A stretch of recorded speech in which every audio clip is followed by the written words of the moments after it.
আরে কি এইটা? আরে এইসব জিনিস আবার কেউ এই রাস্তায় ফালায় রাখে? মানুষও পারে, কোনো জ্ঞান বুদ্ধি নাই। আরে কি এটা? এখন মনে হয় মানুষ নিয়ত মিয়ত করে, এটার কোনো শক্তি আছে?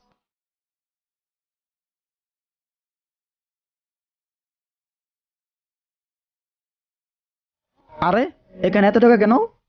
মনে হয় মানুষ নিয়ত করে এখানে টাকা ফালা। আমিও একটা নিয়ত করে টাকা দেই, যদি পূরণ হয়ে যায়। 100 টাকায় দেই, যদি নিয়তটা পূরণ হয়। চালু চালু। আরে এইখানে এত টাকা কেন? কালকে তো আমি এটা রাস্তা থেকে সরাই এখানে রাখলাম, যাতে মানুষের হাঁটতে অসুবিধা না হয়, আর এইটার জন্য আজকে এখানে এত টাকা? ধুর, মানুষ এখন অন্ধবিশ্বাসী। আপনারা এসব দান সৎকা থেকে বিরত থাকবেন, চ্যানেলটি সাবস্ক্রাইব করে পাশে থাকবেন।